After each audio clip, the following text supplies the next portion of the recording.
কাঁচা আম দিয়ে টক ডাল রান্নার রেসিপি। কাঁচা আম দিয়ে টক ডাল করলে সবারই একটু খেতে ভালো লাগে। নিরামিষের দিনে দেখো রান্না করবো টক ডাল, খুবই টেস্টি। তার জন্য আমি একটু ডাল সেদ্ধ করে নিয়েছি। সেদ্ধ করে ডালটার ভিতরে একটু জল দিয়ে দেবো। একটু জল দিয়ে দিয়েছি। এবার ডালটাকে একটু নেড়ে চেড়ে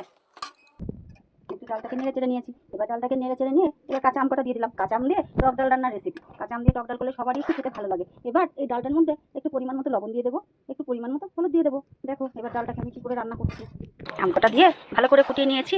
আম কটা সুন্দর সেদ্ধ হয়ে গেছে, দেখো একদম গলে গেছে। এবার এটাকে আমি নামিয়ে নেব। এবার কড়াইয়ে একটু তেল দিয়ে দেবো। তেলটা গরম হয়ে গেছে। এবার সর্ষে দিয়ে দেবো। সর্ষেটাকে পুরা করবো। এর ভেতরে দুটো কাঁচা শুকনো লঙ্কা দিয়ে দেবো। শুকনো লঙ্কা সর্ষেটাকে একটু পুরা সর্ষে আর শুকনো লঙ্কাটা আমার পোড়া হয়ে গেছে। এর ভেতরে একটু আমি স্বাদ মতো নুন দিয়ে দেবো। তারপরে একটু চিনি দিয়ে দেবো। এটা তেলের পরে দিয়ে একটু নাড়াচাড়া করবো। নাড়াচাড়া করে টকটাকে ঢেলে দেবো। টক ডালটাকে ঢেলে দিয়ে এবার সুন্দর করে একটু নাড়াচাড়া করবো। নাড়াচাড়া করে এটাকে আমি দেখো টক ডালটাকে আমি নামিয়ে নিয়েছি। টক ঝাল মিষ্টি দিয়ে রান্না রেঁধেছি আমি আজকে টক ডাল। খুবই টেস্টি করে, খুবই ভালো। তোমাদের যদি ভালো লাগে তোমরা লাইক করবে, কমেন্ট করবে। আর হ্যাঁ, হ্যালো, তোমরা সাবস্ক্রাইব করতে ভুলো না। Thank you.